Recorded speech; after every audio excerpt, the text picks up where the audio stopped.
Hey everyone, it's the Kung Fu Genius, aka Alex Richter. And if you're listening to us on audio only, I'd appreciate you rating and reviewing the podcast wherever you listen to it. And of course, if you like what I do here, don't forget to subscribe to the Kung Fu Genius on YouTube and hit that bell for notifications. Are you a fan of Wing Chun Kung Fu? Well, if you listen to me, I assume you are. I got great news for Kung Fu Genius fans. Right now, you can get an all-access 1-month free trial subscription to Wing Chun Illustrated magazine. Yes, I said free. Go to WCInewsstand.com and register in the upper right-hand corner, fill in your email and password, and use the code KFGTrial to get your free trial to the issues from 2011 to the current issue. That's right, all the issues, even the one with this guy on the cover. My Kung Fu Genius column is in all the new issues, as if you need another reason to get this awesome magazine. Go get your free trial subscription today. For all that information, check out the description below. And with that, let's get started. All right, peeps. On today's episode of the Kung Fu Genius, the genius will be answering all sorts of hot nonsense from YouTube. Lots of gems, lots of the real reason Bruce Lee died, lots of Donnie Yen. You owe the KFG a favor. Let's get to it. He is unstoppable, unbeatable, unbelievable. He's Alex Richter, the Kung Fu Genius. And every day, I practice martial arts. Watch out! Word is, I'm a Kung Fu Genius. Practiced all day like a genius. Yo, Dre, how you doing, man? Sifu, I'm good. To the ch-ch-ch-ch. You gut? Were you speaking German there? Yeah, that's how they say it in Germany. Gucci. Oh, is that how they say it in German? Yeah. Please explain to me more about how to say things in German. Yeah, the Gucci store is spelled with the little T. With gut chi. Yeah. All right, like good chi. Gucci. Right, got it. Yeah. Yes, Yeah. even though it's an Italian word. But anyway, so here we are. Now this is, I suppose, a monumental Whoa. episode because this is our 52nd episode. Whoa. All right. And most people would be like, well, shouldn't 50 be the bigger deal? Well, no, we record an episode a week. So 52 means 1 year of the Kung Fu Genius podcast. I didn't think we would make it past 2 episodes. I thought they were going to cancel us because the ratings were so poor in the early days, right? But the network, they stuck with us. They let us stay on the YouTubes, and here we are a year later, They had right? some sympathy for us. I Yeah. guess. And it's been a crazy year, you know. I think it's like, do you ever watch like a famous sitcom that's like really good or really well loved? Let's say like Seinfeld. You ever watch like the first season of that? They're still working out the and kinks. they're still kind of working Yeah. out the kinks. It's not the same. Like also like the first seasons of The Simpsons and stuff like that, right? And they're still good, but like there's like a little bit of spit shine that happens over time. Like for example, how we do the intro. Yeah. You know, like I think in the first few episodes, they were different every single time. We wrote something when you did the intro until we finally settled on the whole. All right, peeps. On today's episode of the Kung Fu Genius, insert what the hell the episode's about. Right. Lots of gems. And then the last 2 things are like specific to the episode. Let's get to it, right? Yes. So now it's like a formula, right? We're like, it's all old hat to us, right? And then the outro and everything like that. And you know, some of our weird questions from Dre Ison and all that kind of stuff, right? Yeah, Dre Ison came in like middle season. Dre Ison came in, so I posed something to Instagram followers at the Kung Fu Genius and be like, you know, would you guys want us to do a best of Dre Ison episode? Wow, did they say And yes no, they or all no? said hell no. I would love to see no, a they were best like, of Dre that's Ison. the worst idea ever. They were like, they would unsubscribe and they would move and switch countries. Yeah, no, they absolutely hated Dre Ison it. is a bit of an oxymoron, really, isn't it? Oxymoron is the correct way to describe Dre Ison. So, You but know no, what's all, interesting? The shout out to my man Mikey Deane. The background from the beginning to now was That's it right. was a build too. It was Yeah, pretty that's right. cool If you to look at the see. first few episodes, Yeah, we didn't have all the straight white soundproofing back here, material. yeah. It was still the walls. We didn't have like the curtains. The great. only thing we had, I think, we always had these mics and this because that was like the first thing, the first big purchase. And now a year later, we've almost paid off these microphones and headphones. the Kung Fu Genius is not the highest earning podcast in the history of podcasts. We have just barely paid off this coffee that we drink, and so we're slowly on their way there. But it's been a year. So, the format evolved over time. The first few episodes, I'm like, okay, we have to have a topic every episode. And then, which I have no problem. I can blather on about a topic. As you know, you've been around me forever. I can blather on about Danchi for 2 hours and try to make it sound interesting. But what we realized is so many people had questions in the comments that it was actually just better to address what the questions that people are asking us, and that kind of created the Ask Me Anything format, which at first I thought we would just do it every now and again, and now it's the Kung Fu Genius is basically Ask Me Anything, and then every now and again we'll do New York stories, or we'll do whatever Hong Kong stories, or ninja episode or something like that, right? In there, yeah. Oddly enough, I would never have thought when we started the podcast a year ago that the number one video on my channel would be the Bruce Lee drug letters. We did not see that coming at all. Absolutely at not. It's what the scandal that happens in the middle of the season with one of the actors. Yeah, I thought... And it pushes the ratings up. Yeah, pushes the ratings up, right? I thought the scandal would happen with you, right? Of course. I thought they were going to find you in the hotel room. It was going to happen with me, too. Yeah, with a bunch of circus animals or something like that. Yeah, it could still happen. It's still early, right? So, so anyway, it's been great. The support we've gotten from the fans is incredible. Yeah. Obviously, I have a Patreon for the Kung Fu Genius, and we have, I think at the time of this recording, maybe 26, 27 Patreons on there who all help to support the podcast. This morning when I checked, it was 4,990 something subscribers. No kidding. So we almost broke 5,000, right? Almost there. So so we're recording this episode about a week and a half, or maybe 2 weeks in advance. All right. So by the time this episode comes out, we're gonna have 4,999 subscribers. We still would not have broken 5,000, right? So let's curb our expectations a little bit. That's the funny part about that. Yes, it's gonna be looking at the numbers almost. And then you're gonna see a couple people unsubscribe because they just man, those Dre Ison questions. They're no, forget it. Can't do that anymore, can't right? Do any more of these. Yeah, so really crazy that people like the podcast. Obviously, as we discussed in the last couple episodes, looking at what episodes are doing really well. It seems the Bruce Lee content basically kills on the Kung Fu Genius. Yeah, and, naturally. The occasional Yip Man stuff is also pretty big. And then anytime we take aim at someone, which we really only did once. I don't really want to have a YouTube channel where I'm just talking shit about everyone else. But to be fair, Beardy's not a real person. All right, he's a jackal. He's a jackal who's pretending to be someone named Bernard McAllister, right? So I don't feel bad about taking aim at him because he's a fake dude with a fake channel, right? So that's totally fine. I think that we need to do a regular segment on the Kung Fu Genius. Maybe not in these full-length podcast episodes, but maybe every week or every time a birdie comes out with an episode or a video or whatever, we do Beardy's Bruce Lee bullshit, and then we just debunk whatever thing that he no doubt makes up in his current video, right? Because that will be a steady stream of content for us from now until the end of time. So so super excited. So I just want to say thank you to all those out there who supported the podcast for the first year. Next week is going to be the first episode technically of year 2. So we don't really have seasons in the podcast. Wow. But I will create a second playlist for there'll be year 1 and year 2. So it'll be easy for people to kind of see those things. And someone's pulling a Dre Ison in the background. In the background there. I heard someone opening a bag of chips. And believe it or not, it wasn't Dre. It was our effing sound guy. Yes. Yeah. But, so anyway, and I also want to thank you guys because, look, if it wasn't for you, I would be talking to a wall for an hour and 15 minutes every episode, which I don't think would be nearly as interesting.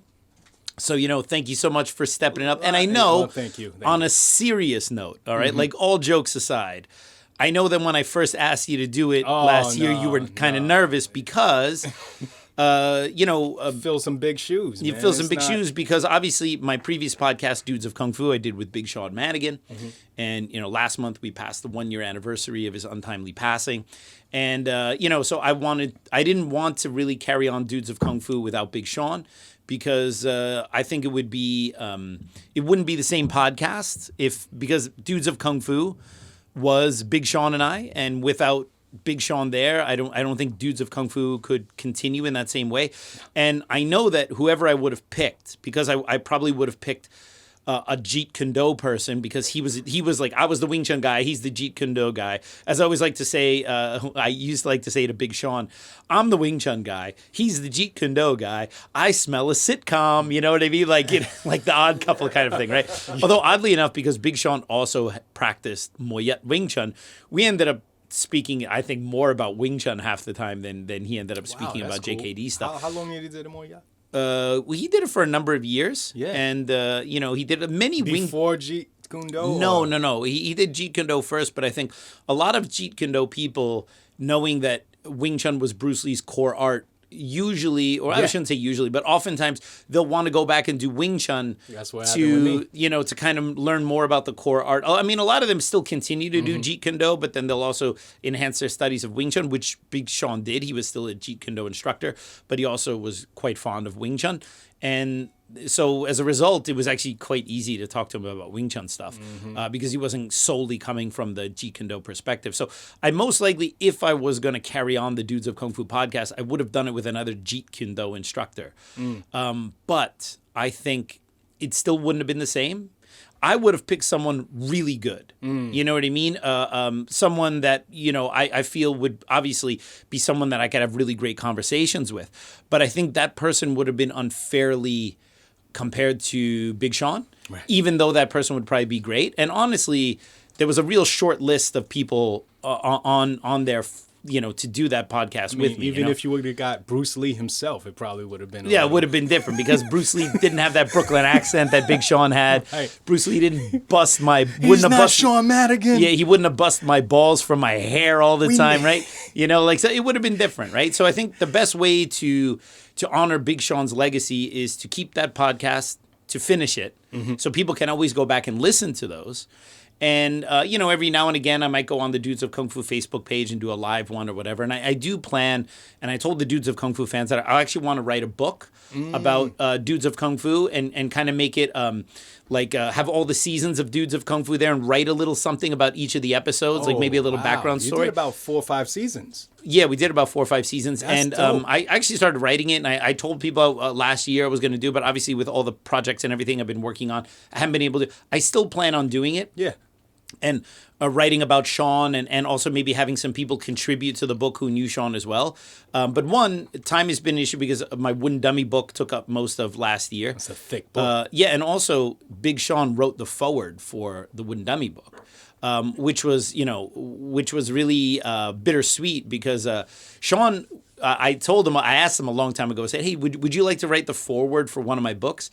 And he was like, great, yeah, let me know which one. And then when I decided to do the Wooden Dummy book, I said, you want to write the foreword for the Wooden Dummy book? And he was like, oh, the Wooden Dummy book, the Wooden Dummy's very advanced. He was like a little nervous about it, but he's like, but I will totally do it. And then, so I mentioned it to him a while ago and before I started editing the book. And then in September of 2020, I was like, all right, Sean, I'm doing the book now. So, if you would write the foreword, that would be great. And he sent it to me in a week. He sent it off really fast. He did it and it was beautiful. And then that was September of 2020. And then in December he passed. Wow. Right? So it would be, I think, the last thing he kind of wrote on like martial arts that would be out there. Wow. And then of course I put that in the book and, Big Sean passes and now it's like a dedication to Big Sean, you know what I mean? Where it was just supposed to be the foreword for my book. And so that made it super hard to finish the book. As I mentioned a couple weeks ago, Sifu Elman Leung, who was one of my Seaboks, I talk about him in the book all the time. He passed away in 2020. I had to change all the references to him in past tense in the book because he came up over and over again because he was a huge influence in the Wooden Dummy, in particular with how I do the plum flower step. And then Big Sean writes the foreword, and then Big Sean passes.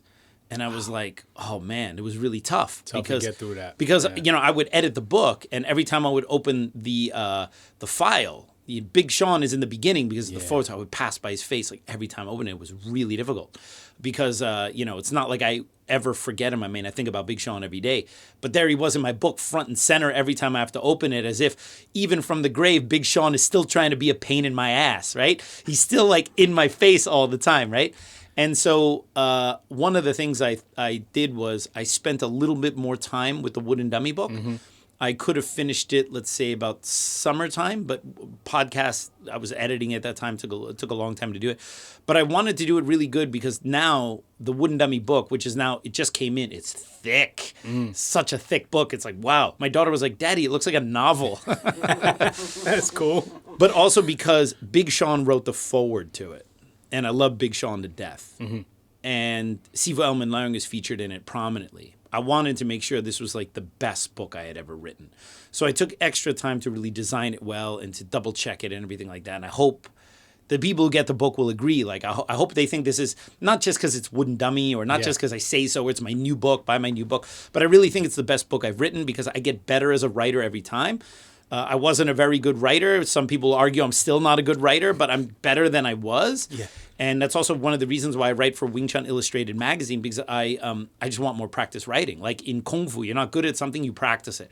I was an okay writer, but there were some things about my writing style I wasn't too crazy about. And I think I've gotten a little bit better. But of course, now I have a British proofreader who makes me sound way better than I actually am. Make you sound British. So make me sound British. Always changing the spellings of things to the British spelling. It's like, I have to fix those things, right? You have to edit your own edits. Yeah, there is no U in color, all right? So He so puts anyway, a U in the color. of course. Favor, So favor, there's no U in favor. Yeah. neighborhood. No way. Yes. So anyway, I Quick hope question. that yes.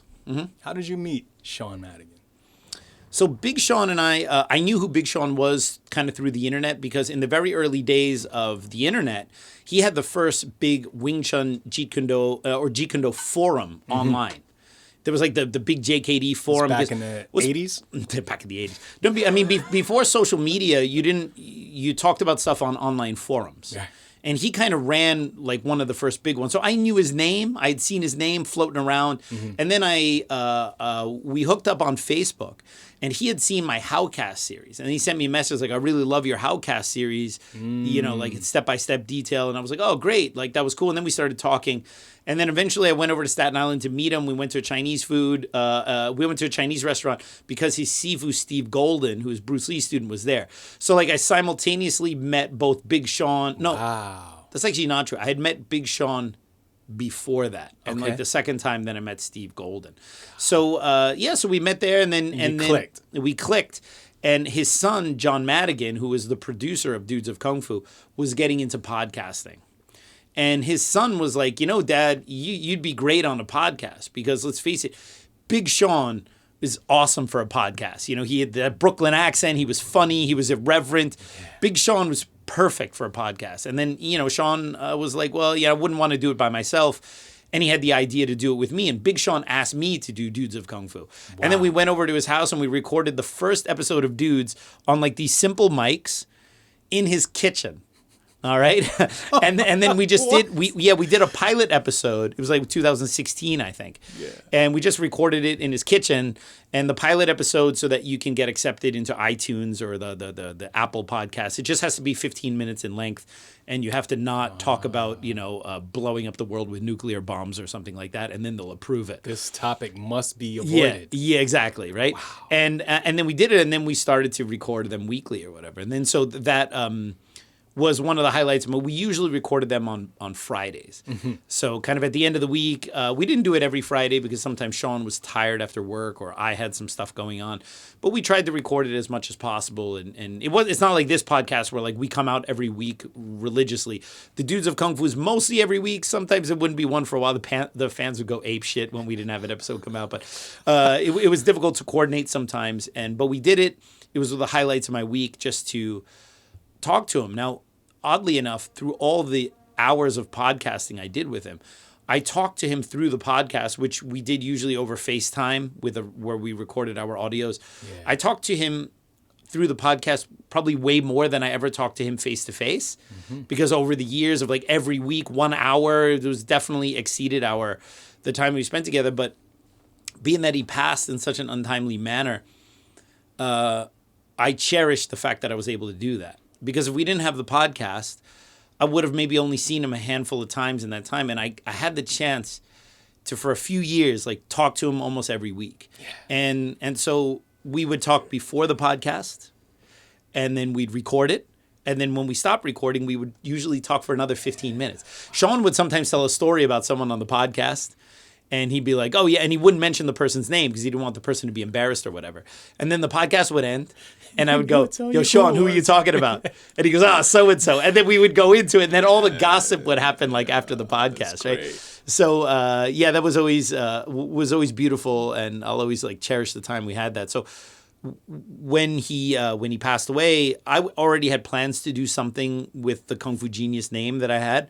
And I was also, I told him I wanted to have my own podcast where I talked more about Kung Fu movies and Bruce Lee shit, because he was a Jeet Kune Do guy, but he wasn't like into Bruce Lee stuff. And he wasn't super into Kung Fu movies, right?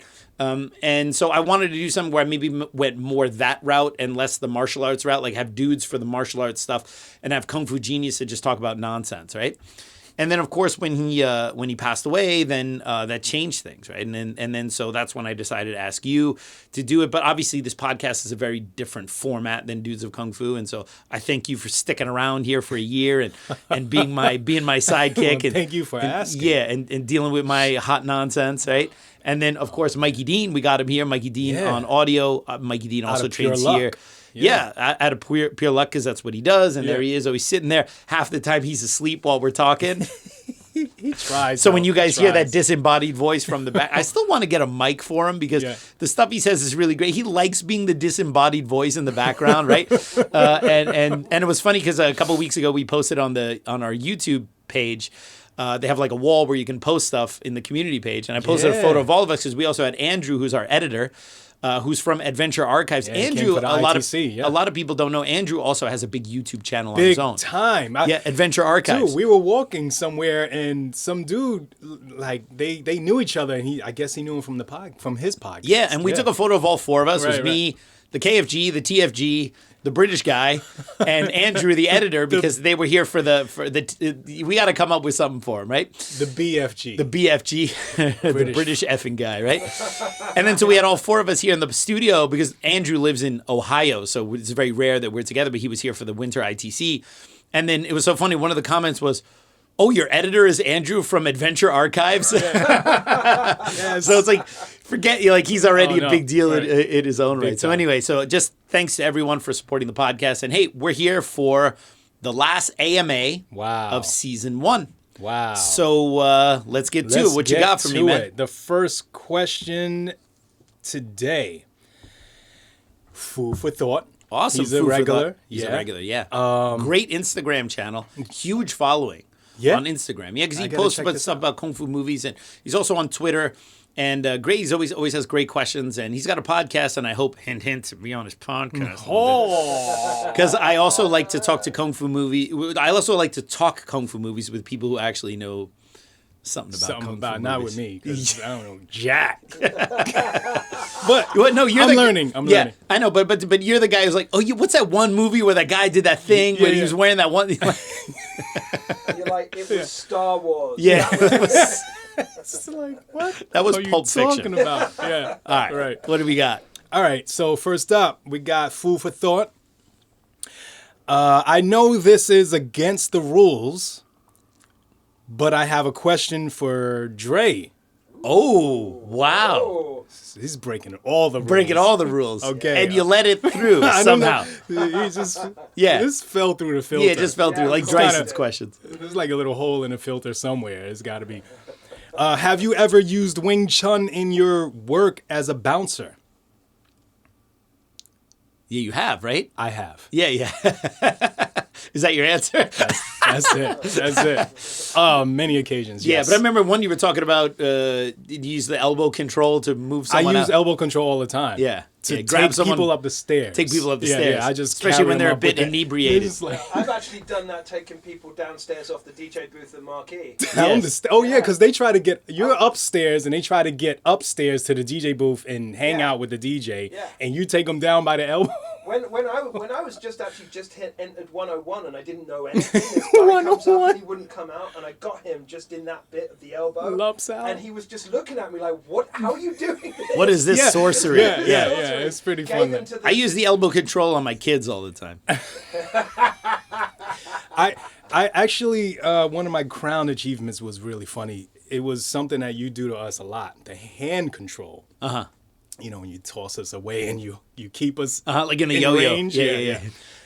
I used that shit, and it was so funny because the response from all the other bouncers was like, "Yo, dude, thank you. Like, what'd you do?"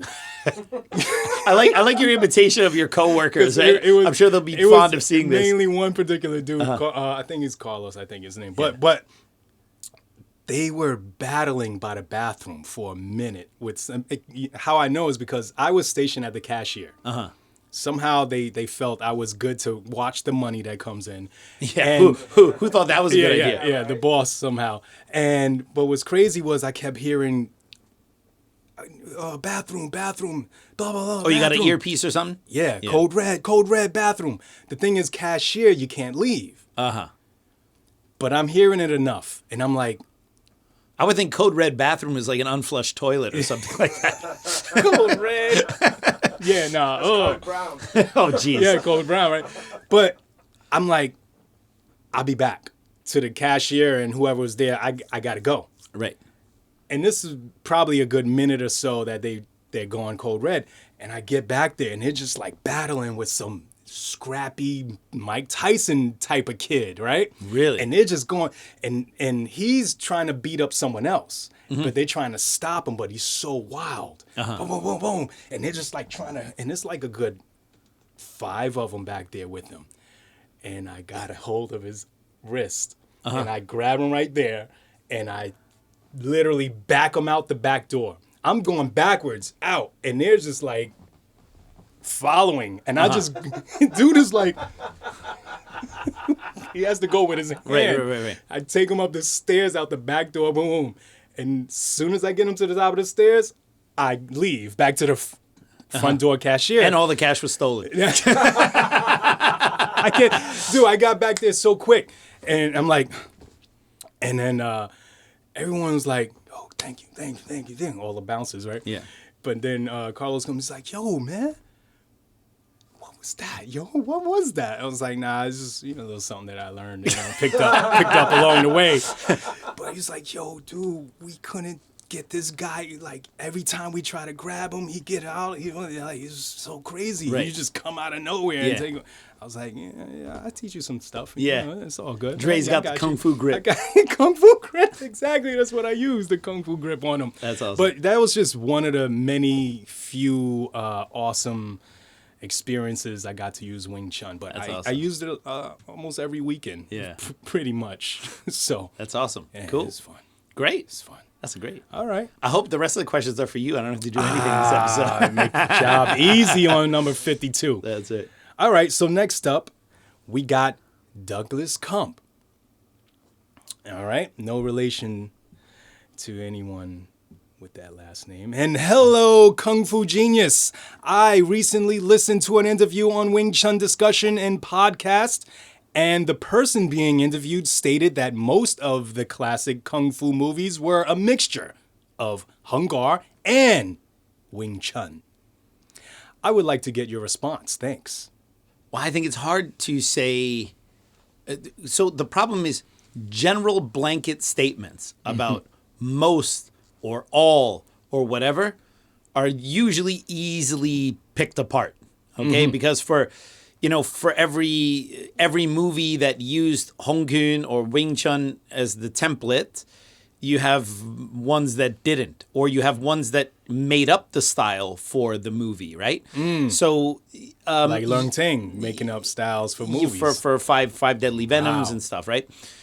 Yeah, or even like, for example, Snake in the Eagle's Shadow, right, with Jackie Chan. Like that snake style that they invented was essentially invented for that movie, right? Like there's not really outside of maybe mainland Chinese wushu, like snake style is not really that kind of thing, like done in that way. So, yeah, I mean, if you think about it, obviously most of the movie choreographers would have some kind of martial arts background.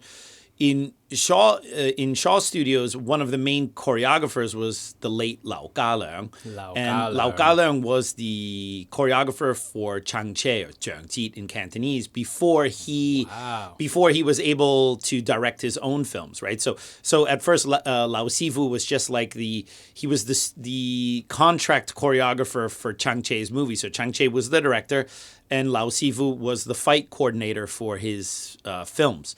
And eventually, Lao Sifu, got into some conflict with Chang Che because Chang Che, I mean, who knows exactly what it is, but Chang Che kind of made standard formulaic movies, and I think Lao Sifu wanted to do something new and different and exciting. So I think he felt a little restricted by Chang Che's direction. And so during the filming of, I think, Marco Polo or something like that, Lao Sifu quit. And rather than lose Lau Ka Leung entirely, Run Run Shaw said, well, we don't want to lose you. Would you like to direct your own movies? So he could direct it. Sweeten the deal. He could direct it and be the fight choreographer. And that's what he did. And then, obviously films like 36 Chambers. And then so then Lau Ka Leung became, within Shaw Brothers, a competing director to his former mentor. Wow. Right? And what was interesting is and obviously, so I failed to mention, Lau Ka Leung is trained in Hong Kong, right? His father, Lao Cham, was a student of Lam Sai Wing. Okay. Like the real Lam Sai Wing, who is the Magnificent Butcher, Lam Sai Wing, Chiu Wing, the pork butcher Wing, who was a student of the real Wong Fei Hong, right? And there are many films that have been where they portrayed Lam Sai Wing. So that means that Lau Ka Leung's Si Gong was Lam Sai Wing, right? So this is a very thoroughbred lineage to come from, right? So Lao Sifu was obviously a Hong Kong guy. So his fight choreography would obviously use a lot of that stuff, but Lao Sifu was also very creative, and he didn't always lean purely into Hong Kong for his choreography. He would also just sometimes do things that looked good in that moment that weren't necessarily orthodox of that style, because, when you're making a film, it's not about portraying a style perfectly. It's about doing something that's entertaining for the audience. And the best fight choreographers know how to kind of toe the line between the authenticity and then just doing stuff that also looks good. But anyway, so Lao Sifu became one of the prominent choreographers for Shaw Studios, and then obviously his main style is Hong Kong, and that tended to feature prominently in his choreography and also in many of the storylines, where he would have his adoptive nephew, Gordon Liu, who he had also taught and trained in Hong Kong, and then he would play a lot of people historically from Hong Kong, right? So you had that, and then on the other side, especially in the late 70s, Sammo Hung, who was a choreographer for Golden Harvest, which was the main competitor to Shaw Brothers, kind of fell in love with Wing Chun around the time when he did Warriors 2 in 77. And so what I've heard, of course, people say stuff you don't know. I mean, maybe it's true, maybe it's not, that Sammo liked the Wing Chun style because it looked very good in close range fighting. It was fast, it was dynamic. And also Wing Chun had its own patriarch, like Hong Kong had Wong Fei Hong. Wing Chun had Leung Jan, our Yip Man Si Gong, who was kind of very famous. So that's why he decided to portray him in movies, do something different, because there were so many Wong Fei Hong movies. Okay. And Wong Fei Hong was played again and again by different characters, whether they were the older version in Kwa Tak Heng or Jackie Chan playing a younger version of him in Drunken Master, or Gordon Liu also playing younger versions of him. He wanted to add a new flavor. Yeah, just do something different with different style, different people. So then that then became kind of one of the storylines in the late 70s, that Shaw Brothers was on the Hong Kong tip and Golden Harvest was on the Wing Chun tip. But that's not entirely true. I mean, look, they made Magnificent Butcher. Sammo Hung made Magnificent Butcher, which is about a famous Hongkun practitioner, and very prominently used Hongkun and Hongkun shapes in that film. So was Sammo using purely using Wing Chun stuff in his choreography? No, all right. And were there also Wing Chun elements in Shaw choreography? Yes, Chang Che hired. So what people don't realize is when Lao Sifu quit being Chang Che's director, all right, he just left. And then Run Shaw was like, no, he doesn't want him to go here. Stay with us. I'll let you direct your own movies. Chang Che no longer had a fight choreographer. And that's when they hired Leung Ting. So Leung Ting became Chang Che's fight choreographer. To a certain degree, Leung Ting replaced Lao Sifu as Chang Che's fight choreographer. And that's when they did Five Venoms, and they also did Invincible Shaolin, or North versus Southern Shaolin. And so on the Shaw Brothers side, which is supposed to be all Hongkun, you literally had a Wing Chun master, Leung Ting, doing Wing Chun stuff in there. And even in Venoms, even though they made up those Venom styles, you see some Wing Chun stuff in there because Leung Ting was the choreographer, right? You see Bong and some different types of Wing Chun movements and stuff. So I don't know how much of it was mixed. You know, obviously all this stuff is mixed, but like, to have a sweeping statement, like it's not all Wing Chun and Hongkun. There were also movies about Choi Lei Fut. There were also movies about other martial arts styles as well, Mantis and things like that. So you can't say, oh, it was all Hongkun and Wing Chun, because that general sweeping statements are almost always wrong. So you go. Wow. All right. Let's keep it moving forward. Not general sweeping, but forward. Next up, we got Jerry D-Man. No, Jerry the Man. Jerry the Man. Jerry D-Man. D-Man, all right. All right. You spoke of Wing Chun movies. For your next Q&A, would appreciate your take on the Grandmaster and Tony Leung. Ah, yes. One of the perhaps most famous of all the Yip Men movies that came out, right? Yeah, well, we have talked about it briefly, you know, in like little drips and drabs throughout the year in the podcast. Drips and drabs. There's a lot of raining in that movie, too. There is. Art. Okay, so I'm going to do a compliment sandwich. Okay? Love compliment sandwiches. Okay? They're delicious. Yes. Is it my hero? So, first thing, it's a Wong Kar-wai movie. Wong Kar-wai is one of the few Hong Kong art house directors. So anything Wong Kar-wai does is going to be beautifully shot. It's going to be artistic. It's going to look good. And you see it if you've seen The Grandmaster. The movie in tone is very different from the Donnie Yen, Yip Man movies. I mean, it's very artistic. But that is because it's a Wong Kar-wai film. And he did mostly non-martial art movies. Like, I think actually The Grandmaster was technically his first martial arts film that he had done. Yes. No. Because he normally did dramas. Now, look, he did like Ashes of Time, which had some fighting elements in it, but not much. But it really, I think Grandmaster was his first martial arts movie, right? Yeah, he's just like In the Mood for Love and Happy Together, and like he's done like dramatic films, and I love Wong Kar-wai's movies. He wrote those two songs? Huh? I'm in the mood for love and so No. happy together. There's a little known fact about Wong Kar-wai that actually he's a pop producer. Yes. You know what? Yes, little known fact. Little known. Yes. So okay, so my compliment sandwich. Anything Wong Kar-wai does, he spends a lot of time on. It looks beautiful. It's beautifully shot. It's going to look great. The movie's going to look great from the first frame to the end, okay? The Wing Chun and story sucked. The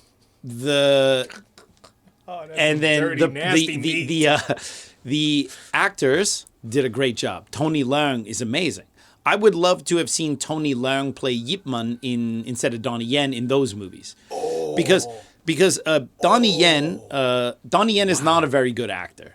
All right, he's very wooden. He's an exceptional martial artist. He's very good at martial arts, and I think they knew Donnie Yen's strength was not in acting, so that's why when he portrayed Yip Man, they focused on the martial arts stuff, because Donnie's not winning any Oscars anytime soon. I mean, Donnie's very wooden, And he You're still No pun intended. You're still sore about the fact that he didn't like. Yeah, I'm still sore that he owes me a favor, right? He's just pissed off he didn't do this. Yes. Yeah. We need to bring up this story again. Thanks, Donnie. Happy I waited 3-4 hours for Harvey Weinstein for a signed box. Yeah. Oh no. So, yeah. So anyway, that does not factor in at all to my salt about Donnie Yen. No, I mean, in reality, he's not a very good actor, but he's a good martial arts actor. He's a good action actor. He's not a good dramatic actor. But Tony Leung is not a martial artist, but Tony Leung is a kick-ass actor. I mean, he's one of the best in Hong Kong.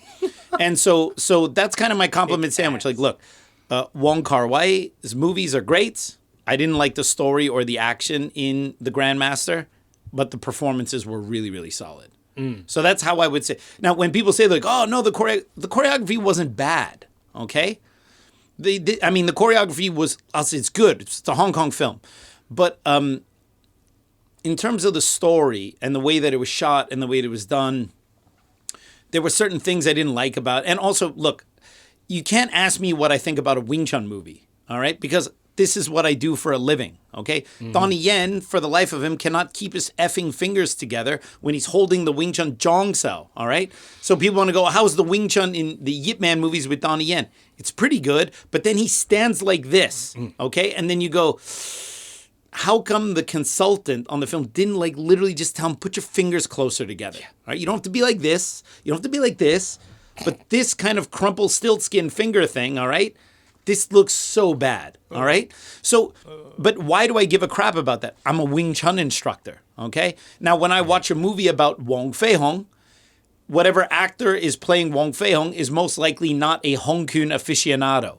So they're most likely getting the shapes wrong. So if I were a Hong Kong instructor, you'd be like, that's not how you hold this tiger position, or that's not how you hold this snake or crane position or whatever. Right. So a Hong Kong guy would look at that and go, this is like not proper Hong Kong at all, right? Meanwhile, I'm going like, I love this Wong Fei Hong movie. It's so great. The way all the casuals who don't really practice Wing Chun go, I love the IP Man movies.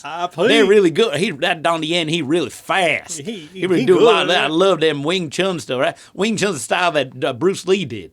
All right? Yeah. And they love that stuff. And I teach Wing Chun for a living. And I've been doing Wing Chun for a very long time. And I go, Yip Man 2.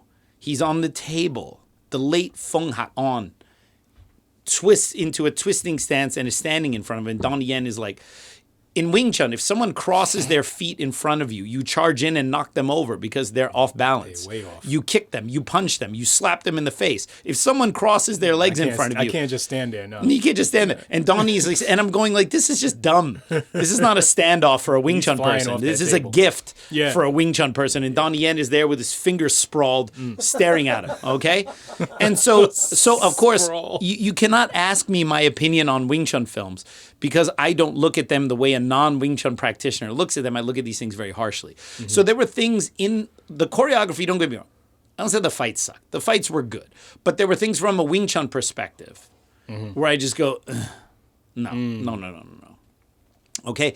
And the whole thing with him and, Zhang Ziyi and the Bagua and stuff like that. And blah, blah, blah. I don't know. It just, no, stop. But it was beautifully shot. Yes. Right? And that's all I got to say about that movie. Hey, Kung Fu Genius listeners, if you're looking for an easy way to support this podcast, please consider joining the Kung Fu Genius Patreon. You can support for as little as $5 a month and get access to episodes a few days early. Higher levels of support get additional goodies, exclusive content, and even your name in the description. The baller level of support will give you the opportunity to be a Dre for a day and give me a rest from this guy over here. A link for the Kung Fu Genius Patreon page is in the description below. You can also support us by subscribing to the Kung Fu Genius on YouTube, liking this video, and sharing it on your social media platforms. When you subscribe on YouTube, don't forget to hit that bell for notifications so you will know as soon as a new episode or a premiere is available for you to watch. For those of us who listen to us on audio, it's a huge help if you don't just rate the podcast, but also write a review wherever you listen to the Kung Fu Genius, such as Apple or Google Podcasts. I really appreciate it. And now back to me. All right. Cool. Moving right along, we got Bruce Wayne. I love Bruce Wayne. Yeah. He's really dope in... He's super... No, I mean the guy Bruce Wayne on YouTube. He's got fun. He always has funny comments. Okay. All right. It's always borderline. Like I don't know if he's serious or trolling or both. Yeah. Which I like. I like when you're not sure. Then that means the person's doing a good job. Right, well, this one you might be sure. Okay, I'll be sure. Sorry, that was a deep cut '80s reference. I apologize. Super. Just lost half of our audience there. They're like, huh? Yeah, Googling. yeah. All right. Is working the long pole good for sticky hands? Did we ask this? Didn't we answer this question before? I don't know. I don't. Okay, think so. I don't know. I could be wrong. Something along the lines. I'm maybe. under the vague assumption we might have actually handled this already. But does working the long pole improve sticky hands? Is it good for sticky hands? Is it good for sticky hands? That question is obscene, and I'm not going to answer that. God, sorry, Bruce Wayne. Forgive us. Well, we forgive you. It might have been You a do. troll. It sounds like a troll. Yeah. That sounds like an absolute troll. All right, so we're going to step and punch forward. Yeah. Hot Lana 35. Hot Lana. All jokes aside, what is the opinion on how BL died? BL? Yeah. Brian Lang. Okay. Brian Lang? All jokes aside, why would they assume this is jokes? All right. I take the death of Bruce Lee very seriously. All right. It was obviously ninjas. No. Okay. Why did Bruce Lee really Ninjas, die? man. All right. Okay. We're gonna open this gaping wound. What is the opinion? Is he asking the general opinion or your opinion? The Yeah, and opinion. also like I mean, well, first of all, I don't have access to anything that anyone else who has an internet connection doesn't have access to, right? That's not true. Shut up. Okay, I might have been lying there, okay? All right? Okay, so I have a copy of his autopsy report and the analysis of his autopsy report. I have all those pages, right? But I'm not the only one who has that. I don't have access to that. A lot of Bruce Lee fans have been able to find that there. So I have not just the autopsy report, but also the quote-unquote toxicology report and the kind of the findings of like the overview, the thing that was used in the court, all right?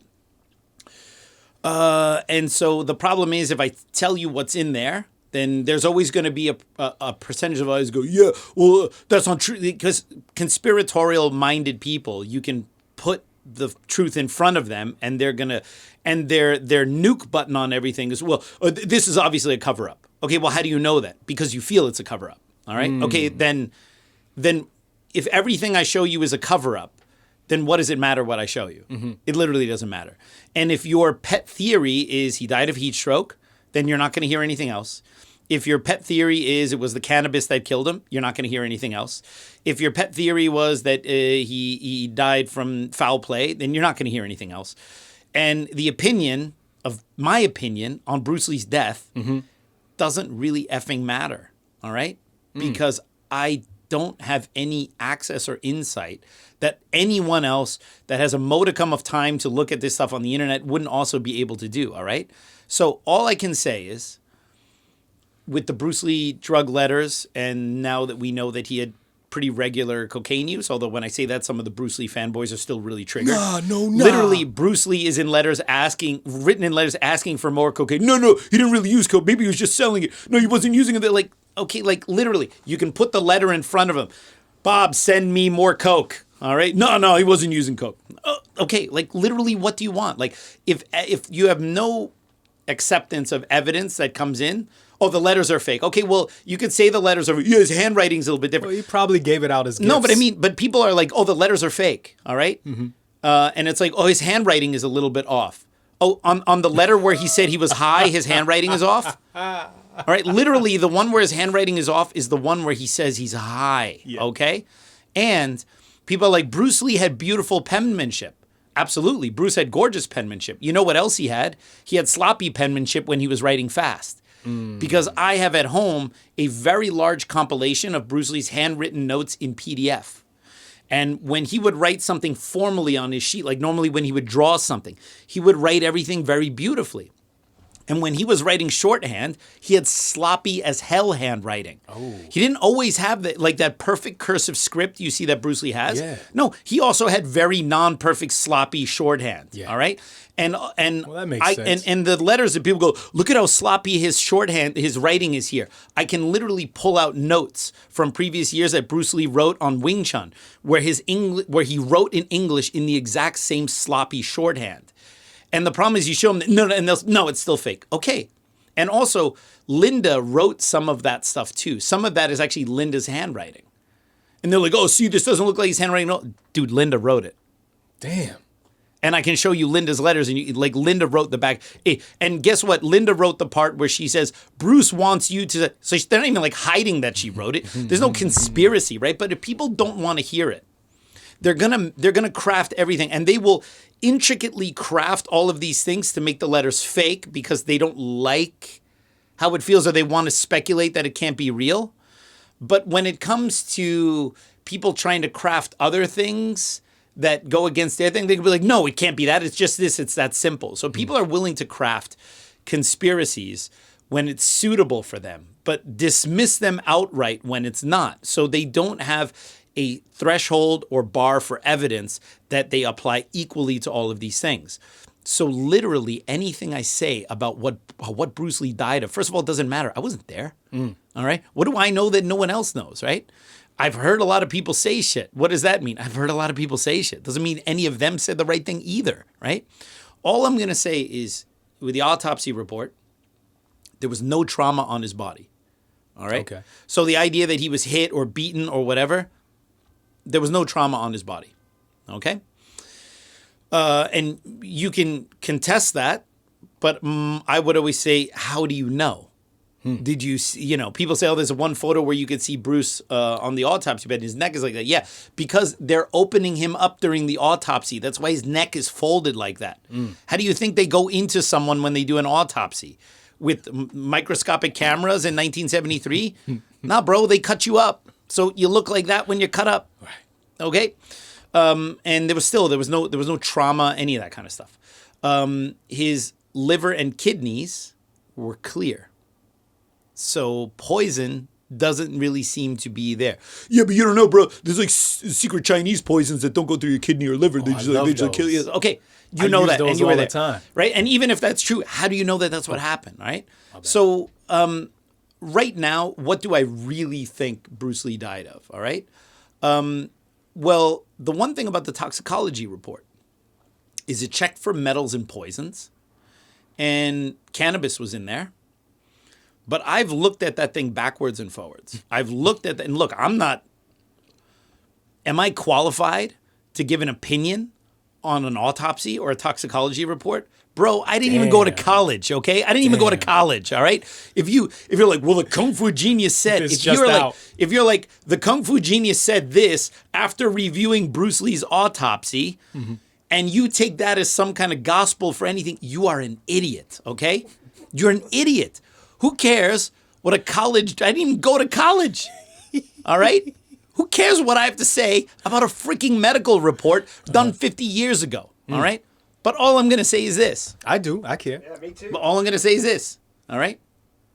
For the life of me, cocaine is not on that toxicology report. And that's all I'm going to say about the autopsy. Cocaine is a hell of a drug. Though. So anyway, so what else can I say? All right? Cerebral edema, all right, can happen from cocaine use. And we know that he was using a lot of cocaine. And we know that around June of that year, very shortly before he passed away, he got a very large package. And he was done finishing Enter the Dragon. So is it possible that he may have been celebrating and binging a little bit harder and something happened, all right? And there you go. So I for a while the heat stroke theory was interesting when Matt Pauly came out with it, and but from that Bruce Lee documentary they did about his death recently, there would have been some proteins or something in his kidneys had he died of heat stroke. Because your kidneys would have been having a reaction, and he didn't have any of that stuff, and his kidneys were essentially clear. So the whole no sweat glands thing or whatever, you actually don't dissipate that much sweat for heat through your armpits. It goes elsewhere. So removing the sweat glands in your armpits might not be advised, but it's not going to make you overheat and die. All right? So I don't know about the heat stroke thing. Even though Matt Pauly talked about it here on this podcast in episode 2, and Matt Pauly's a very good friend, but he's also just working. And don't forget, when Matt Pauly wrote that book, that was before the drug letters came out. And even he tweeted out, he was like, oh man, what a nightmare for a biographer that you write this huge biography about someone, and then afterwards, this like wiki leaks level dump comes out of all this information that would have been super beneficial when he had originally written the book. So anyway, my counter would be like, what does it matter what the Kung Fu Genius says about Bruce Lee's death? Literally, what does it matter? What the hell do I know that is not available to anyone else? I don't know anything, all right? Betty might know, all right, because Betty was there. But here's the thing people don't realize. Bruce Lee died in Betty's apartment. It took them a while to get the ambulance over and all that kind of stuff. And then so there are obviously theories about some hidden about Raymond's delaying things because he was having conflict or whatever. I don't think Raymond wanted to have Bruce Lee was his golden egg, all right, or golden goose laying the golden egg. I don't think he wanted Bruce Lee dead, but there are other people. Look, and you can disagree with me on that. Fine, okay. Raymond wanted Bruce Lee dead, and Raymond, let's just say that, all right, for the sake of argument. So he slow-boated the ambulance coming and stuff like that. So if Raymond is really involved, then it would be like, yeah, he wasn't going out of his way to get the ambulance there quickly. On the other hand, Bruce was already dead by the time Raymond got there. So what the F did it matter how fast the ambulance got there? Bruce was dead already, okay?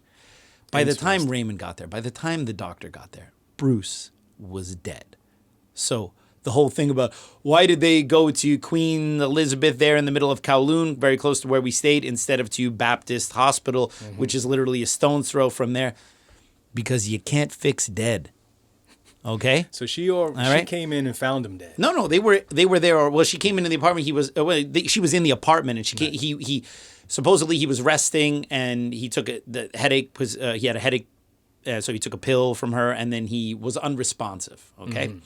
So here's the other thing that people don't realize, all right? And this is to be fair to Betty, which is not always easy thing to do because, she gets a lot of heat and also she hasn't always represented herself in the best way, okay? Here's something that might blow people's minds, okay? Bruce Lee died in Betty Ting Pei's apartment. Betty was there. She freaked out, didn't call the ambulance right away, got Raymond Chow over, blah, blah, blah, blah. So, but here's the thing. Betty might not have known why the F he died in her bed. Because Bruce essentially had an identical event like he had on May 10th, which is that he collapsed and he had brain swelling when he was in the dubbing studio. That literally happened again on the day he died. But while he's having that brain swelling, he's in her bedroom sleeping. Okay? That doesn't mean Betty knows why that happens, all right? So, to be fair to Betty, because everyone has all these conspiracy theories which always point to her knowing or doing something about it. Here's another one, and I'm not saying this is true either. I'm just saying if you want to think about things openly, all right, you want to be a detective about it, look at it from all sides. Bruce died in Betty's apartment. He had a headache. She gave him a pill. I don't think that pill was really the reason why Bruce Lee had brain swelling, because he had brain swelling a month and a half prior, and there was no meprobamate involved. So why would Bruce have this brain swelling, go to the hospital, and then 10 weeks later, or 5 weeks, however many weeks later, have the same exact thing, but that time he took a meprobamate, but you go, oh, it's because of the meprobamate. Well, if you're following Occam's razor, and you start convulsing on 2 separate occasions, we look at what was the same on both occasions, not what was the one thing you did one time. That doesn't make any sense. So it's possible that when Bruce died he had a headache and then he had the brain. Why did he have a headache? Because of brain swelling. You know what people also don't realize and people don't think about it because they don't apply logic? When Bruce complained of a headache and he asked Betty for the pill for the headache, and everyone's like, oh, the pill is what killed him. Why was Bruce having a headache? Because he was having brain swelling. So Bruce was already dying when he had the headache. Damn. It wasn't, you see, but people always go, he had a headache, he took the pill killed him. No, he was having a headache because his brain was swelling. He was already dying when he took the pill. Yeah. So it wasn't necessarily the pill. So you see, like, even if you just look at sequencing, the symptom of the headache was because the cause was the brain swelling, if we're going to go that way.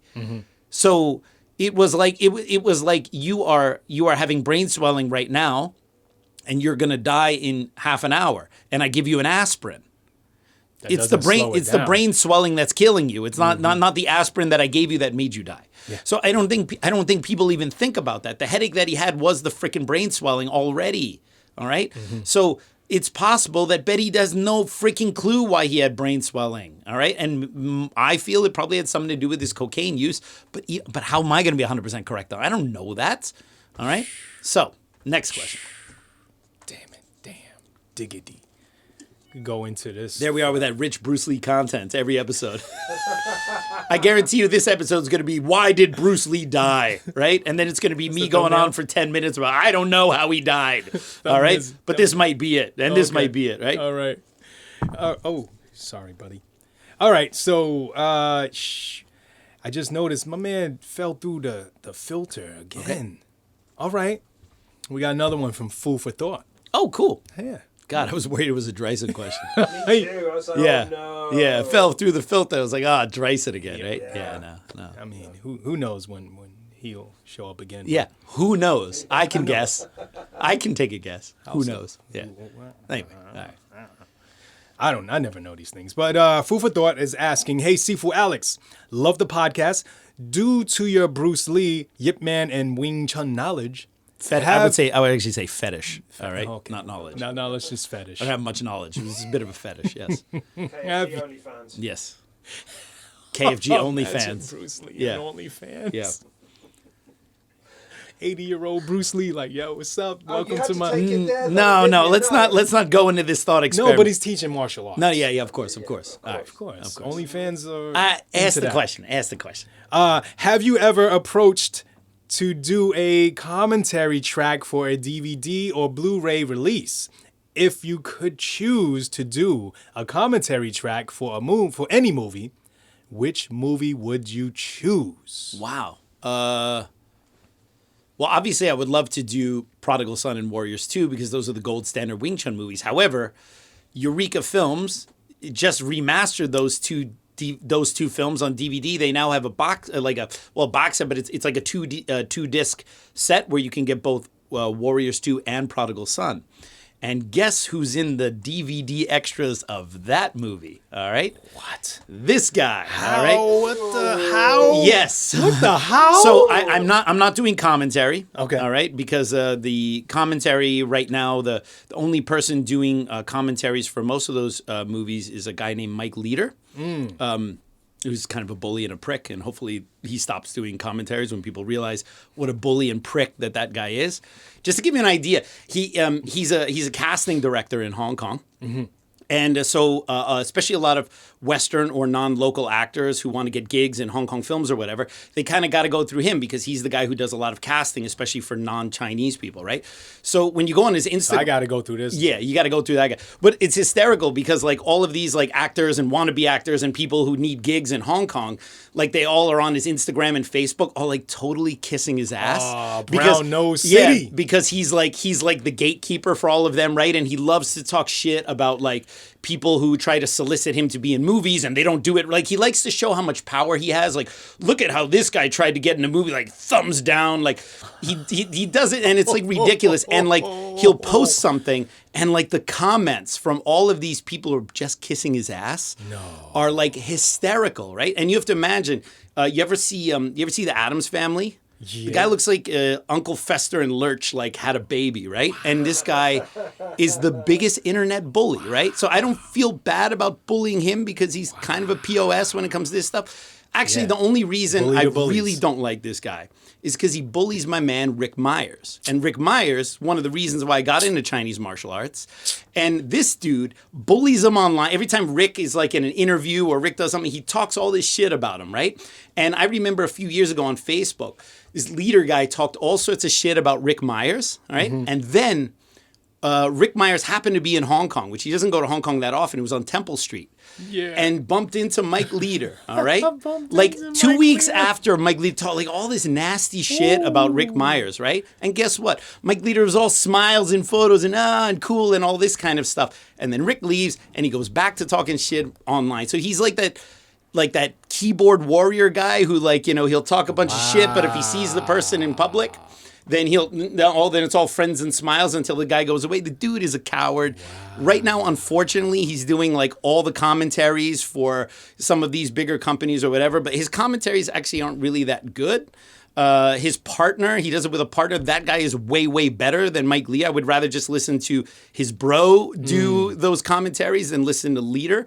And hopefully they start getting better people to do these commentaries because he's kind of a POS. Damn. So anyway, I'm in the extras demonstrating some Wing Chun. Frank Jiang came over here, and I talk a little bit about Wing Chun, and he shoots some stuff. It's very short stuff, nothing. It's a quick little thing. Yeah. And commentaries. I'm not like the movie guy. Like I'm into Hong Kong films. Obviously, I've been doing this stuff for a long time. And I love watching movies, and I've been watching this stuff since I was very, very young. But the guy who can tell you like about the art direction of this scene and why this was done this way, like I could, if I needed to do a commentary, I could go and spend like a couple days researching everything about that movie and what was written, and then I could fake it like I know all that like stuff. you were there. Yeah, like I would come prepared or whatever. But like off the top of my head, like I'm not the guy who's going to say, oh, this was shot in this year and this director was replaced by this guy because of this and this actor was changed. Like I could do the research like anyone else. I think you could do it Arnold style. Arnold's commentaries are great. Did you ever hear those? Oh, they're amazing. Yeah. They're the best. He's like he doesn't say much and then he'll go, "This is great." That's my style. I right there. remember like, this. I remember Yeah, this. so he awesome. doesn't go into Yeah. the detail of what happened Yeah. behind the No, scenes. he kind of just does he just describes the movie that he made. Yes. Well, I'll tell you what. If I were to do a commentary on one movie and just one movie, it would be Heroes of the East from Shaw Brothers. Wow. Let's Yeah. do it.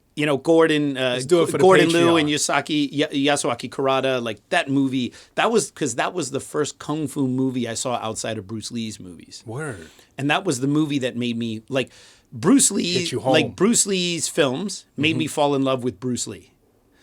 Heroes of the East made me fall in love with kung fu. Because because it's the quintessential like kung fu versus Japanese styles movie, and like it's basically a kung fu porn. Every single scene, well, all the fights, like all the acting in between is just like it's just like a very thinly veiled disguise to get into the next fight scene, right? Okay. And so I find it really really one of the best. It's a little. I think it's a little underrated. I think people don't know as much about that. It's obviously 36 Chambers and like the more famous ones. It's oddly enough one of the few Shaw films at that time doesn't have a death in the film. So it's like really like a martial arts film. It's great. I would love to do the commentary for that movie, but I think they've already re-released those films. I don't think that's happening anytime soon.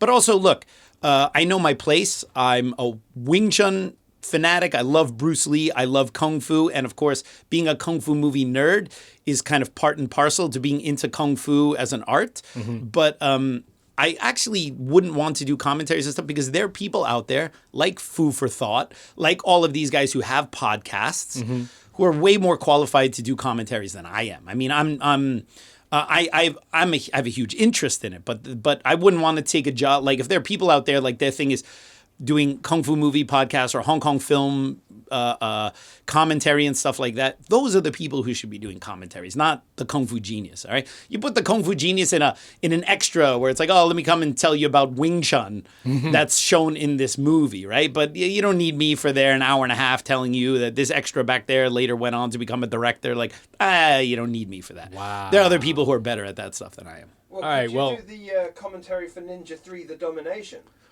Let me tell you. Okay, so you just obliterated my entire argument with one movie. I could totally do the commentary for Ninja 3: The Domination. But to be fair, I could also do the commentary for Revenge of the Ninja. Yes! People out there, if you want to see the KFG do commentary for Ninja 3: The Domination, let And us know in Revenge the of the comments. Ninja. And Revenge No, of the Ninja. And Revenge of if the they're Ninja. gonna Let us know. if they're gonna re-release like on like Blu-ray 4K, whatever they re-release that stuff on of like Revenge of the Canon Ninja. Films? Canon Films. if they're gonna have like a real like the box set of the 3 movies, even Enter the Ninja, I'll do the shit out of Enter the Ninja. All right, I will totally do that. Okay, but All what right? if the Patreon supporters want us to do it? Well, we can always do our own commentary, of right? I mean, course. obviously not on the film itself, but we could do Right. an audio track which people could watch alongside watching those movies. I've toyed with the idea of doing that stuff, maybe first for Patreon and then maybe for other people as well, where like you and I or just me or whatever would record the commentary for Dragon the Bruce Lee story, where I would just clown on all the stuff that's fake in there. And then people could listen to the audio alongside watching the movie, right? No retreat, no surrender. No retreat, no surrender. You know what? Maybe not for Hong Kong movies, but maybe for those candid movies. Yeah, all right, for No Retreat, No Surrender. those good ones. Yeah, those Last gems, Dragon, like special those kind of gems. movies. Oh, Right? Yeah, special gems. yeah. We could do All that right, special Maybe one. we should do Yeah, that maybe for that's the a good idea. Patreons. All right. All right, let's go. All right, keep it moving, keep it moving. Jeff Jacques or Jacques or Jack jacked it up. Really, I jacked that Again, name. we really need Jacques. Andrew whenever. Oh, it's Jacques. All right, hold on. Oh my God, it was Jacques. It's He didn't Jacques. know it was Jacques. Yeah, JACQUES. Yo. Wait, how did you say? You said Jacques? Jacques. I said Jacques. Jacques. He didn't know it was Jacques. It's not Jacques. Jacques. It Holy is cow. Jacques. It could be Jacques. Okay, Andrew. This is so good. Andrew, I know you're busy. I love this. I know you got Stop. other stuff going on. Stop. Whenever you have a Stop. chance, we need, like, special either just for the channel, a 10-minute video of him messing up names. That's all I want. One right after the other. It's going to be longer than 10 minutes. Butcher. Yes. Also, we need a best of Dryson episode. And Dryson Butcher. made his first appearance in episode 28. How do you know this? Huh? Because I put a poll out there. I asked people, I go, hey guys, does anyone know when Dryson started in the I've never KFG seen this podcast? poll. Yeah. What? And then they were like, episode 20. You know who knew it? Was Topher. Because Topher was the Dre for the day in the episode that Dryson made his first appearance, and that was episode 28. So that was in July, sorry. That was Dryson's first appearance. Oh, I gotta see So from this. episode 28 to now, we're in episode 52. He's in every episode? Well, he's not in this episode yet, so we don't know. Like hope springs eternal. All right. So anyway, ask me the question posed by Jacques. Jeff Jacques is asking, have you heard of, met or know of Chun Hong?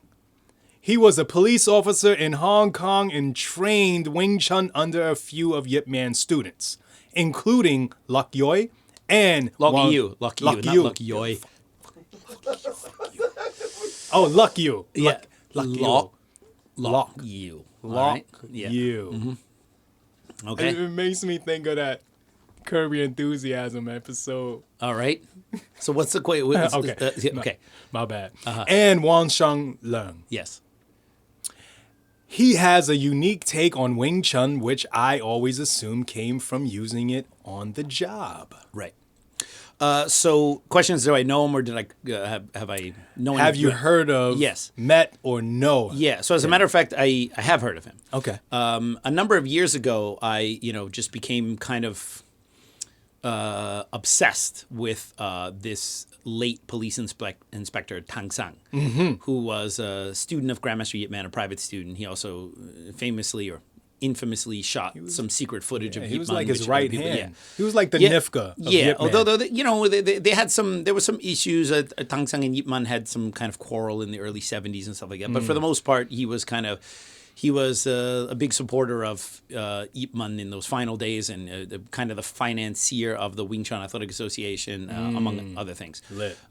Paying for Yip Man's grave and things like that. Because Tang Sang was a police detective, he was also earning bribe money from gangsters at that time. Kind of like and, me, yeah. and that was pretty normal at that time. And I became fascinated with this kind of pre-ICAC era of Hong Kong detectives who were like kind of living wealthy. ICAC. ICAC, yes. that. gonna change my name to Independent ICAC. Council Against Corruption. Yeah. And that's basically their form of internal affairs. And that wasn't founded until 1974. So basically before that time, the Hong Kong police, and not just the police, but it was also government officials at all levels, like corruption was rampant in Hong Kong pretty much until the ICAC. And it wasn't just like the cops taking money from gangsters. It was also like the cops running side businesses with gangsters and being part of, like, heroin shipments would come in and certain detectives were paid to make sure that that stuff didn't get inspected on the way in. So to a certain degree, like, some of the cops and the big detectives were not just taking bribe money to look the other way, but they were also like actually part of some of these very large schemes, especially with heroin and drugs and all sorts of other things. But there was also graft, which is a British English word, like for corruption, right? Which I learned these things because obviously they use all the British English terms. At every level, if land developers wanted to develop some land, they needed to get permits. They could bribe officials to get those permits, and it shouldn't really be that way. But even like in public hospitals, if your uncle is in the hospital and not doing too well, and you want your uncle to have better food or you want uncle to have better pillows, you paid the nurse. So Hong Kong really before that time, pillows. Yeah. So no, I mean like you want your beloved who's in the hospital to have better care. You slip 100 to the nurse. Like that's kind of how it was done then. And that was problematic for many reasons, right? And there was also like a saying, 冇錢冇水. 冇錢冇水. Yeah, 冇錢冇水, which is which I talked about in a previous podcast. No retreat, no surrender? No money, no water. And you know who said that? The fire department. Your house is on fire, and you come in there, and the fire department comes, and they're looking to see who owns it, and they're looking at you to wait for you to grease their palms, and then they will douse the fire, right? So that was like kind of Hong Kong in those like 50s, 60s, and early 70s, right? So I became fascinated with Tang Sung because Tang Sung was a kind of let's just call him a millionaire for Hong Kong standards at that time, owned a couple of homes, was vastly wealthy, always wore nice suits, and also was a huge martial arts fan and private student of Yip Man. And in 1970, he retired in 1969. Mm-hmm. Yip Man dies in 72. ICAC is formed in 74. So he's already retired for about 5 years when the ICAC was formed. But then they started going back after the cops in the past who were corrupt. So by 1976, all right, the ICAC was hunted down Tang Sung. And they had arrested him for a corruption charge, and he paid bail, the equivalent, let's just say, of tens of thousands of dollars. Let's just say 80,000 US now, something ridiculous like that, right? He paid his bail in cash. And he left, and then he had to come back. He had to come back to go to court again, and he was off. He fled to Taiwan, which had no extradition policy with Hong Kong, and he lived the rest of his years in Taiwan. So I became fascinated with Tang Sung and these old detectives and stuff like that. And Chun Hong, this student of Wong Sun Leung, he was a police officer, perhaps a detective in those days. While I was doing some internet sleuthing, his name came up. He was a student of Wong Sun Leung, but he was also a police detective or a cop. And he knew Tang Sung. In fact, on his website, which I believe was only in Chinese, he mentioned knowing Tang Sung, or he mentioned Tang Sung had recommended he learn from Wong Sun Leung or whatever. In any way, there was some like he knew Tang Sung from work. And Tang Sung was somehow maybe the person who told him to learn from Wong Sun Leung or something like that. I don't remember. It's been a number of years. I have the notes somewhere, but let's say something like that, right? So I was like, great. So as I was doing research, because I wanted to write a book about Tang Sung, the problem is that I know I'm probably the world's foremost expert on Tang Sung because I've researched as much about this guy as possible. I have every single newspaper article that mentions him in Hong Kong. Even if it's just a very short blurb about him, I have everything. And I could never find his family. And I need to talk to his family to write a proper biography about him. Otherwise, I don't feel comfortable. So I had researched it for about 2 years. Wow. And at the end of the day, I couldn't finish the project because there was... there's a lot of holes, and like I need to know XYZ about where he came from or his childhood or whatever, and it's just not there. And so I know a lot of stuff, but it's like it's like very patchwork. Like so I have hundreds of pages of notes about Tangsang and his history that I could find. But it's just not enough in there to put it together in a book. So I had to unfortunately abandon the project. Damn. So, but Hong was one of the people that I contacted because I found on his website that he had some mentioning of Tangsang. So I sent him an email in Chinese. I think at that time I had my wife write it in Chinese. And I asked him if I could interview him about Tangsang because I wanted to know about these things. And his response, of course, which is very typical Chinese Kung Fu instructors or Chinese people in general, especially of the older generation, when it comes to talking about sensitive topics, they're normally always going to say no at first. And he doesn't know me to a bump in the wall, right? So like, is he going to talk? He knows who you are now. No, he doesn't. No, he doesn't.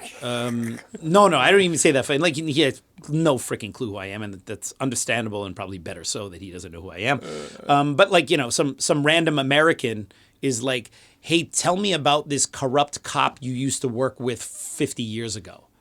It's natural that he doesn't want to talk about it.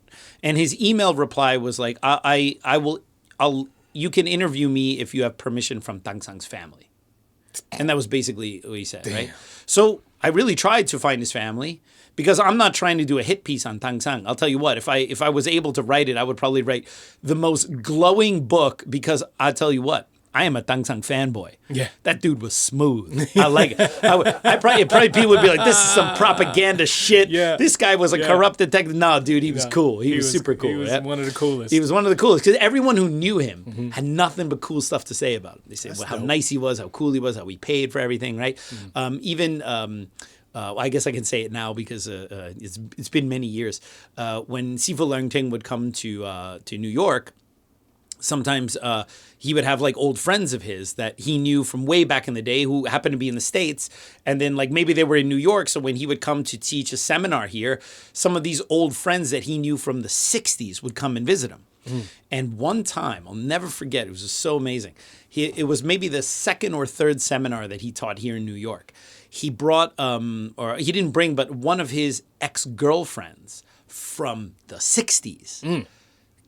From the early 70s, came to New York. She was in New York because she lives, I believe, somewhere in the Midwest.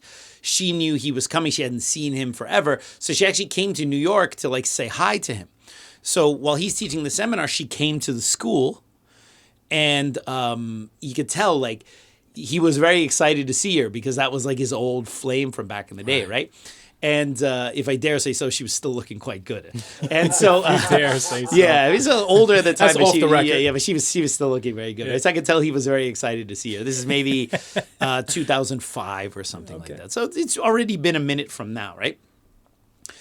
And but the interesting thing is that she told me because while he was teaching the seminar, I would have to sometimes do some admin stuff or whatever. So she was sitting there and I was like talking to her and I was like, "Oh, so you knew him back in those days?" And she's like, "Yeah, I used to be his girlfriend." She told me she was his girlfriend when he was learning from Yip Man, and I was like, "Oh, really?" She's like, yeah. So when he was taking private lessons from Yip Man, like this, she was his girlfriend or whatever, right?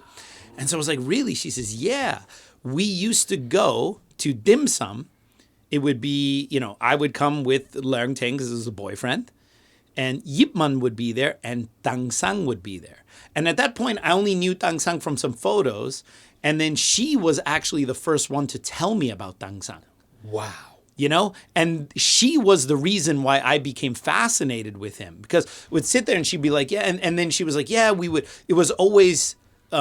like all of us that went to dim sum, it was Sifu Yip Man, Tangsang, Leungting, and then so it was the four of them, right? Mm-hmm. And then at first I was like, oh, what was Yip Man like, right? And she told me something really interesting. She said, he was very kind when he spoke to you. And she kind of mentioned that it wasn't normal for Chinese men in his generation to be that way.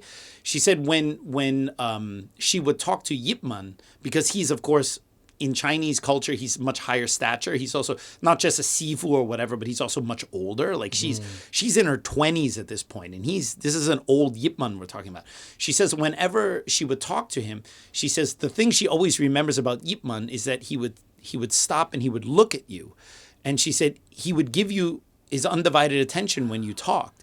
And she said he had these eyes that were very dark, and he would look right at you and he would really be paying attention to you. And I'm thinking, maybe he would pay attention to you because so I don't know if dudes who talked to Yip Man at that time would say the same thing. Yip Man is probably just eating and not looking at them, right? Of course, she was quite attractive. She was still attractive. She was very attractive back then.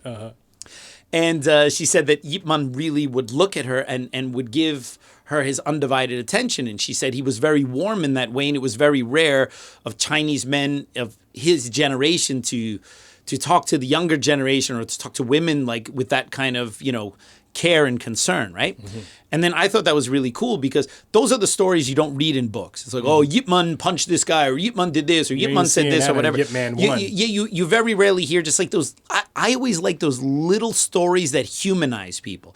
And what's interesting is that's a story you're going to get from someone who's maybe not a Wing Chun student, Okay. The girlfriend is going to look at Yip Man very differently than the person who's learning from him because they have a very different relationship. So I always appreciate those takes coming from people who just are looking at him like an old man, for example, right? Because you get a fairer assessment of what that person was like. But then she says, yeah, and we were always there with Tang Sang. She goes, do you know who Tang Sang is? I go, yeah, I've seen him. He's the guy with the big white suit. She goes, yeah, he was a police detective and he was very rich because in those days, the cops were taking, and that's when she introduced, and then I was like, oh, and she goes, yeah. And she said sometimes when we were having dim sum, because Tang Sang would be getting payoffs from all the different triads. She said they would sometimes be eating there, and Tang Sang would be sitting, and Yip Man would be there learning Tang, and then she would be sitting there. And then some lower level triad person would come up to Tang Sang behind him and say, Mr. Tang, how's everything going? So-and-so just wants to thank you, for being such a good friend, right? And then Tang Sang would be like, oh, okay. And that person would pass Tang Sang a red envelope with some money, and this was like a payoff. And so, or he would go there and he would take some money and say, oh, thank you, right? Oh, yeah, tell your boss I'll see him next week and I'll invite him to dinner. And there's all these kind of pleasantries being exchanged, but this is all code for I'm paying you my boss's share for whatever you're turning a blind eye to or whatever, right? And she said every time the bill came, Tang Sang was, and he would pay. And she said every time he pulled out just this fat stack of cash. Wow. And would pay everything. Wouldn't let them pay for anything. And then, so she told me that, and I was like, oh, this person sounds interesting. So it was actually Sifu Leungting's ex-girlfriend from that time that kind of planted the seed to make me super fascinated with Tang Sang. And also for people who have the Dynamic Wing Chun book, which is a very early book from Sifu Leungting. At the very beginning of the book, he has like what he calls his photo story of like his history. And he shows photos of him when he started teaching and then like when him starting his career. And then there's some photos from a demonstration he did in 1969, which Yip Man was the guest of honor. Well, there's one photo in the Dynamic Wing Chun book which shows a female performing the Chamkyu forms. Yip Man is standing. They have like a stage, and then there's like a big long table, and Yip Man is the guest of honor, and Leungting is sitting next to him, and you have Tang Sang and Po Kin Hwa and some kung fu masters from other styles there, and they're all sitting at this long table, and then there's a lone female performing the Chamkyu form.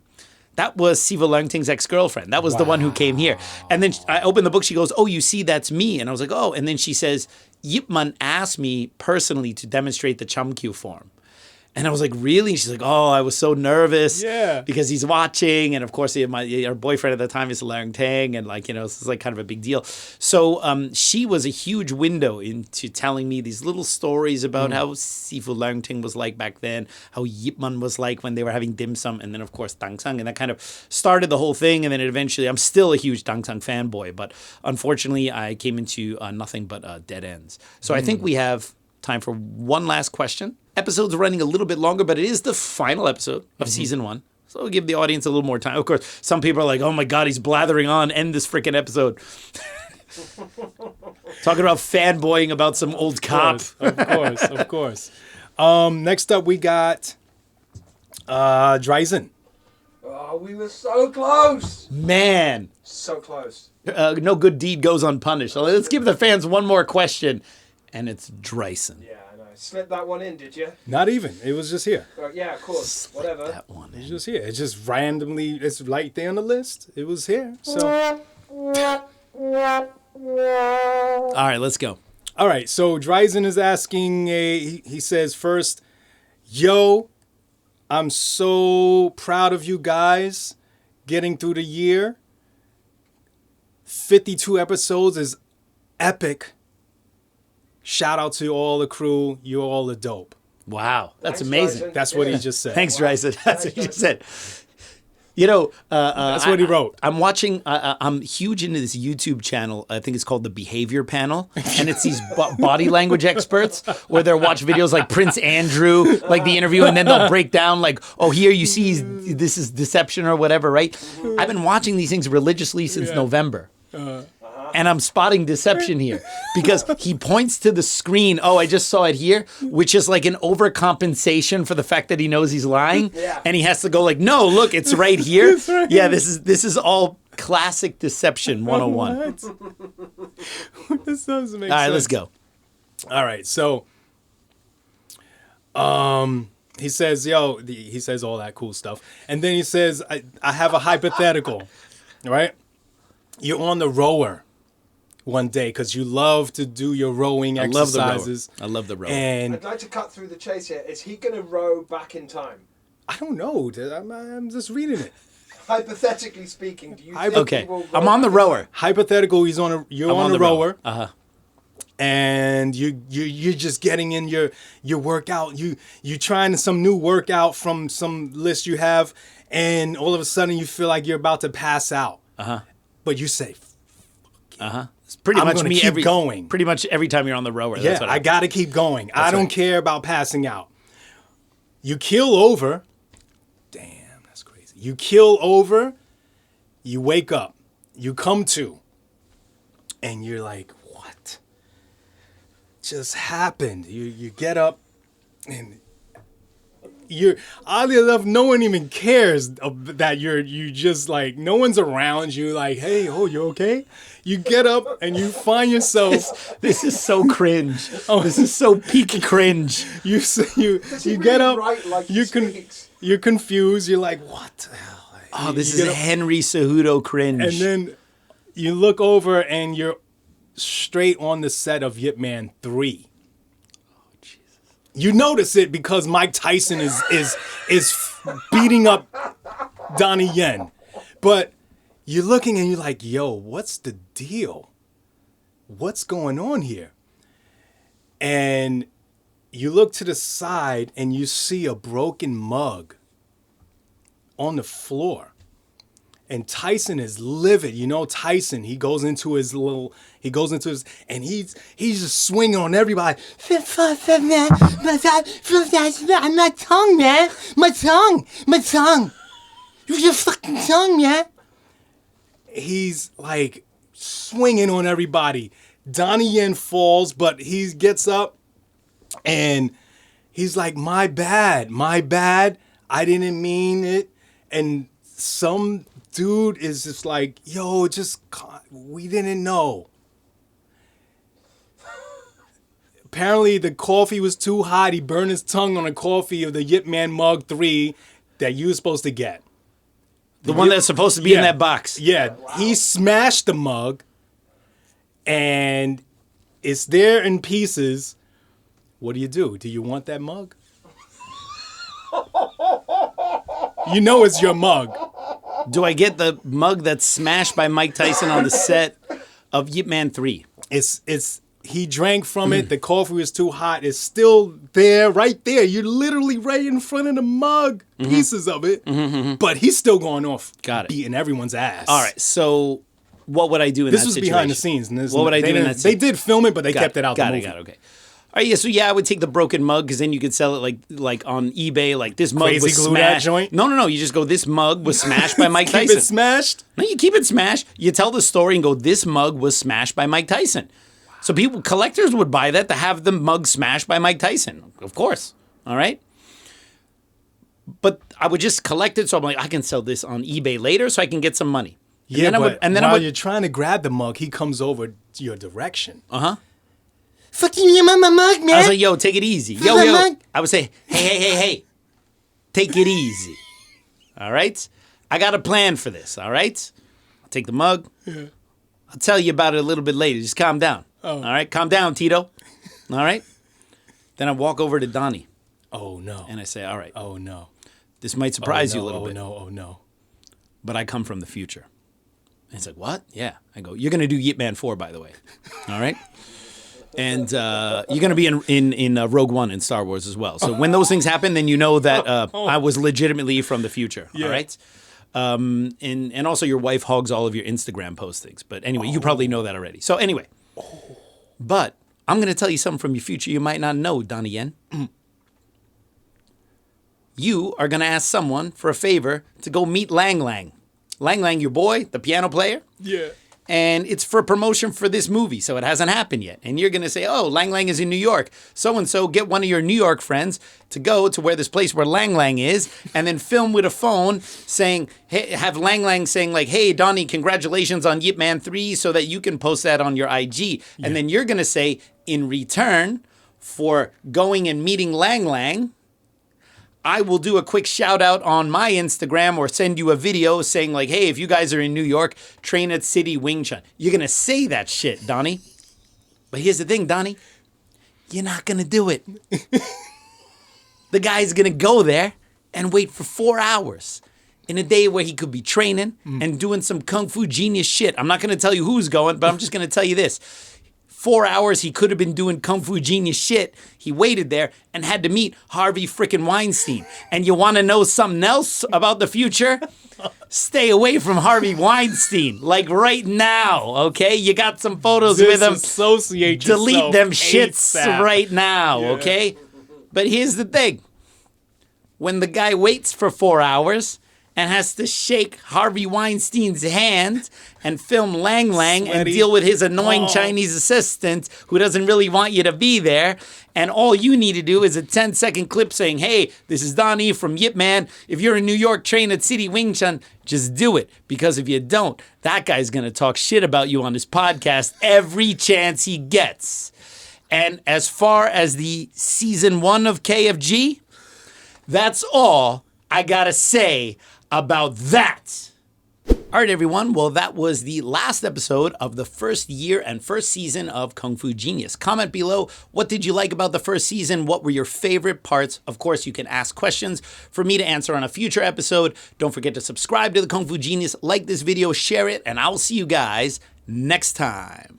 Word is I'm a kung fu genius. Technique speaks for me, not lineage. Forget Jet Li, cause I'm the one. Many call me seafood, but to you I'm sea gung. And I produce masters. You surpassed us. Your kung fu stiffer than corpse and caskets. City Wing Chun is the house I built. Violate the gate and your blood gets spilt. Alex Richter, always the victor. Let me know what your favorite parts of our first season were, clips or questions. Probably not Dre Ison, whatever it is, put in the comment below. Of course, put questions for me to answer in a future MMA. Don't forget to subscribe to the Kung Fu Genius, like this video, share it, and I will see you guys next time. Almost perfect. You said MMA. Did I? Yes, you did. Do it over. All right, guys. Well, that was the last episode of the first season of Kung Fu Genius. Let me know below, what bits did you like in that first season? You know, sketches. Did we even do sketches? We did not do sketches. Let me do this again. All right. It started. We should have done some sketches. All right, here we go. So let me know below. You. All right. Okay, here we go. The Genius will be answering all sorts of hot nonsense from YouTube. Lots of gems, lots of... Is he making you laugh? The real reason Bruce Lee died. Jesus Lots Christ. of it's the always real your reason fault. Bruce Lee died. Season 1 in the bag. Thank you, gentlemen. Yo, yo, yo. Thank you, gentlemen. Season 1 KFG. KFG! Hoo, hoo, hoo, hoo.